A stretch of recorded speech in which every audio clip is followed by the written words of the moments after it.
అమ్మోరు సోమవారం నుండి శనివారం వరకు రాత్రి 7:30 మీ ఈటీవీలో.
ఈరోజు నా జీవితంలో అమృతం కురిసిన తొలి రాత్రి కావాలి. అవుతుంది, ఈ అంతంతో అవుతుంది.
ఆయుర్వేద వైద్యశాలలో ఎంతో మంది అందాల రాసుల్ని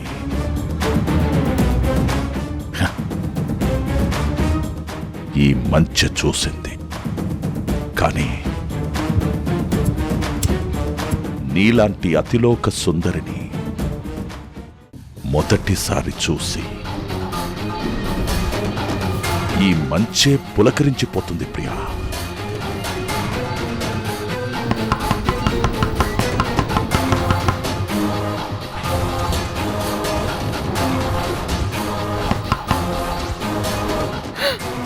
పాపా ఏమైంది? ఏంటి ఈ టైంలో వచ్చు? ఏమైందో చెప్పు. ఆ?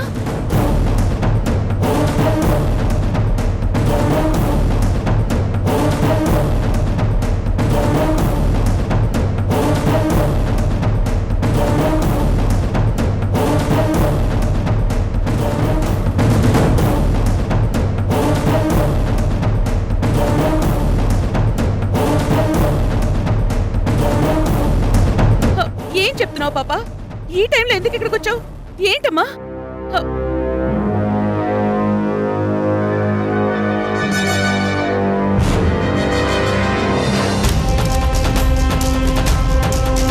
నీ సోయగానికి ఈ గులాబీ రేకుల పారాణి.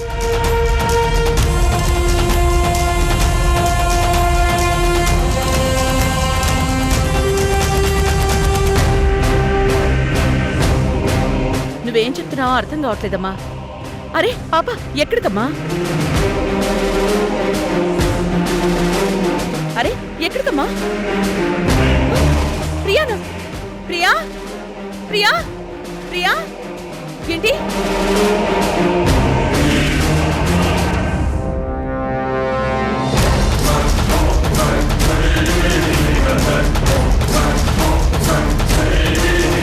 ప్రియా నదికి వెళ్ళారా? నువ్వు చెప్పేది నాకేం అర్థం కావట్లేదమ్మా. ఉండు ప్రియకి ఫోన్ చేస్తాను. అరే అది కాదమ్మా. ప్రియా ఎక్కడుంది నీకు తెలుసా? ప్రియా ఎటెళ్ళింది? ఇటెళ్ళిందా?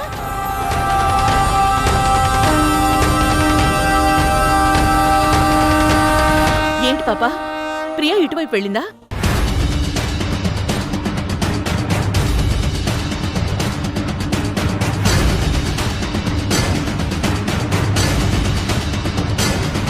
ప్రియా ఏదో ప్రమాదంలో ఉందని ఈ పాప మూగ భాషలో నాకు అర్థమవుతోంది.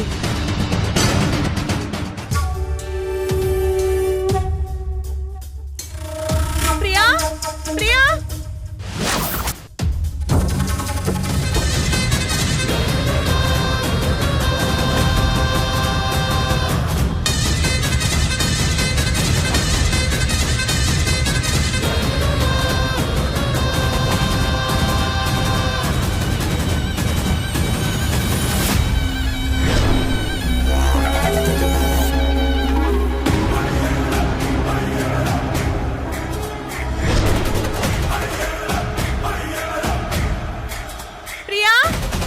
ప్రియా? ప్రియా ఎక్కడుంది? ప్రియా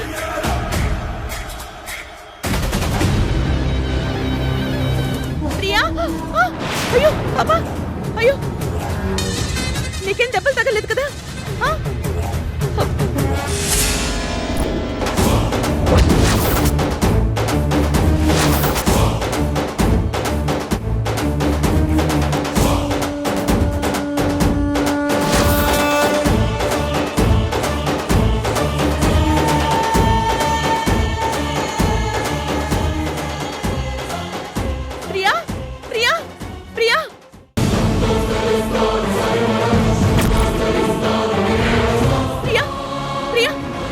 చూడు.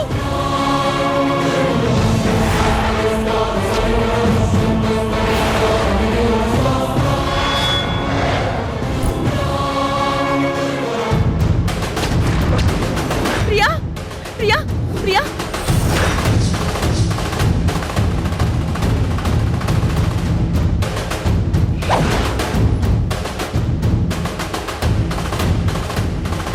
ప్రియా?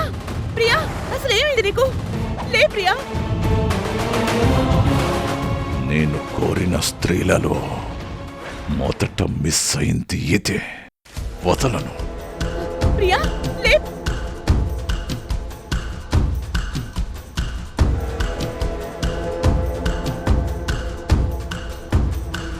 ఈ రాణమ్మ గొంతు గుర్తుపట్టి చూశాను కాబట్టి సరిపోయింది, లేదంటే దొరికిపోయేవాడిని.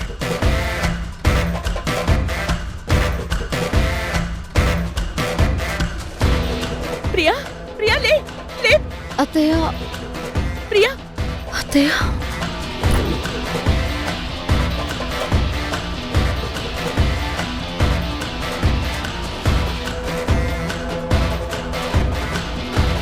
అత్తయ్య, ప్రియా అసలు నువ్వు ఇక్కడున్నావేంటి? ఎక్కడికి ఎలా వచ్చావు?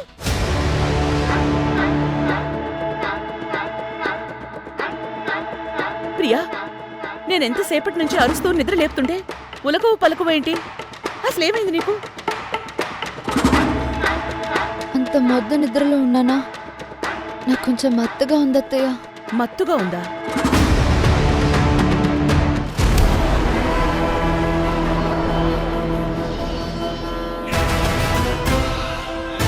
అసలు నేను ఇక్కడికి ఎలా వచ్చాను? ఈ తోటలో ఇక్కడ పడుకుని ఉండడం ఏంటి? నేను రూమ్ లో కదా పడుకున్నాను. నేను అది అడుగుతున్నాను. రూమ్ లో పడుకున్న దానివి ఇక్కడ తోటలోకి ఎలా వచ్చావు? నీకు గుర్తులేదా? నాకేం తెలియదు అత్తయ్య. పాలు తాగి రూమ్ లోనే పడుకున్నాను.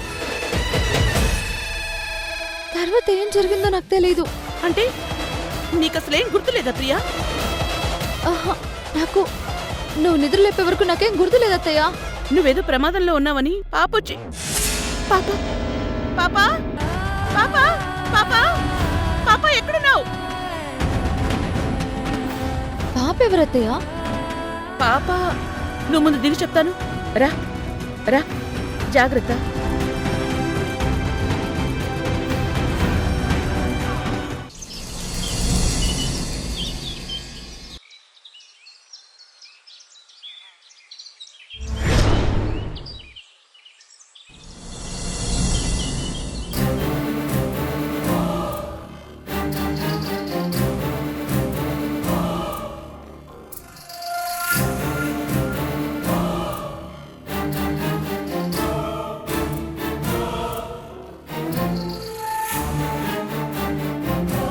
రూమ్ లో పడుకునున్న మీ కోడలు మామిడి తోటలో పడుకోవడం ఏంటి?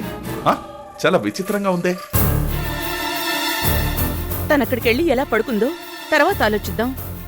ముందు నాకు విషయం క్లారిటీగా చెప్పండి. తోటలో మంచు వేసుకుని ఎవరు పడుకుంటారు మహేంద్ర గారు?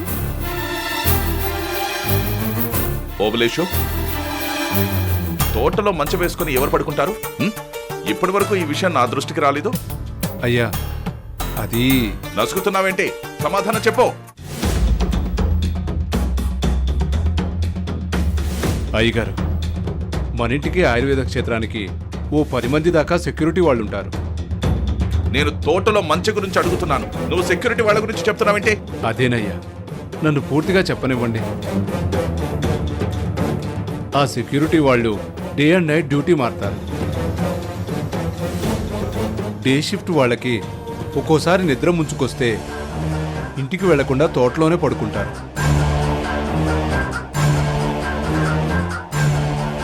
ఓహో, ఇదంతా సెక్యూరిటీ వాళ్ళ పనా? అవునయ్యా. సరే, ఇంకెప్పుడు సెక్యూరిటీ వాళ్ళని తోటలోకి వెళ్ళి పడుకోవద్దని వార్నింగ్ ఇవ్వు. అలాగేనయ్య గారు. రాణమ్మ గారు, మీకు ఇప్పటికో క్లారిటీ వచ్చిందనుకుంటాను. ఇందులో మీరేదో ఊహించుకొని అనుమానపడకండి. చచ్చా, మీరు నన్ను అపార్థం చేసుకోకండి. మీలాంటి పెద్దల ఆతిథ్యం దొరకడం మా అదృష్టంగా భావిస్తాను.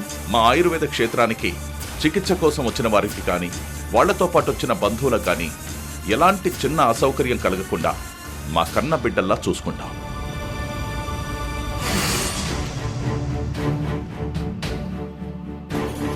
అవునరాడమ్మా, ఆయుర్వేద క్షేత్రంలో మన సొంతింట్లో ఉన్నట్టుంటుంది. ట్రీట్మెంట్లో కానీ హాస్పిటాలిటీలో కానీ ఈ ఆయుర్వేద క్షేత్రం నంబర్ 1.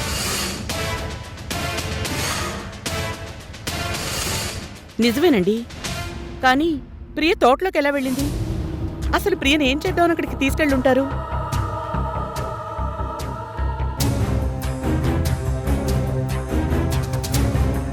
ఈ కాలంలో క్రైమ్స్ ఎంత ఘోరంగా జరుగుతున్నాయో మీ అందరికీ తెలుసు. ప్రియ విషయంలో కూడా ఏదో కుట్ర జరుగుతోందని నా సిక్స్త్ సెన్స్ చెప్తుంది మహేంద్ర గారు.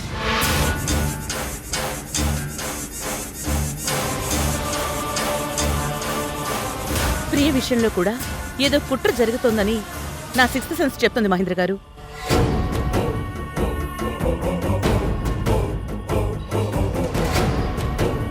రాత్రి ఏం జరిగిందో వివరంగా చెప్తాను. పాలు తాగి పడుకున్న తర్వాత సడన్ గా పాప వచ్చి నన్ను నిద్ర లేపింది. పాపనా? అసలు ఈ పాప ఎవరు రాణమ్మ గారు? పాప ఆల్రెడీ మీకు చెప్పాను కదండి, ఆయుర్వేద క్షేత్రంలో ట్రీట్మెంట్కి వచ్చిన ఓ పాప నిన్న నాకు కనిపించిందని ఆ పాపే రాత్రి నన్ను నిద్రలేపింది.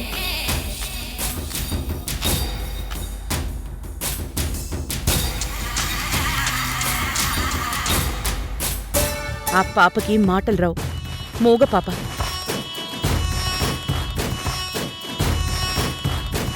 తను మూగసాయికి చేస్తూ చాలా టెన్షన్ భయంతో నన్ను ప్రియ రూమ్కి తీసుకొచ్చింది. రూమ్లో ప్రియ లేదు.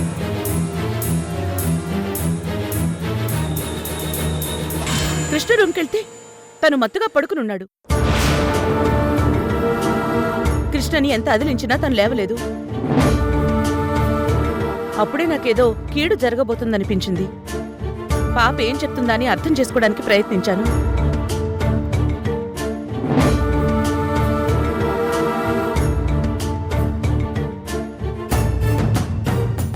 వెంటనే పాప వెనకే పరిగెత్తుకుంటూ వెళ్ళాను. తోటలో మంచం మీద ప్రియా ఉంది.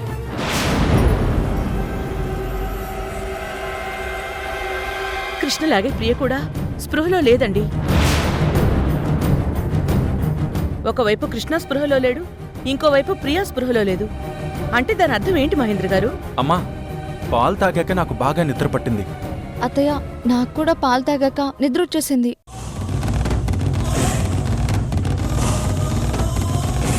మరి మేం కూడా పాలు తాగాం, మాకంత మత్తు రాలేదుగా మరి.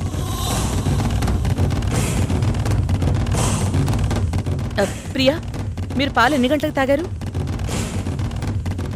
అది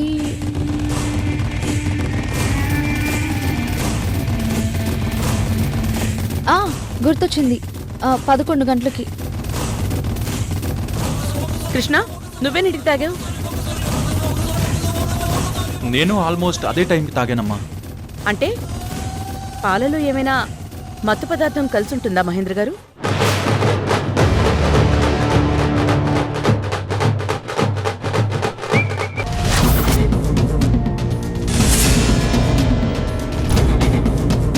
ఎవరివి సమాధులు?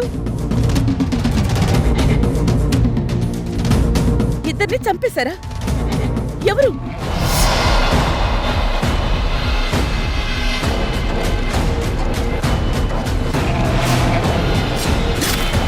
ఈ సమాధుల్లో ఏదో మిస్టరీ ఉంది. వెంటనే పోలీసులను పిలిపించాలి.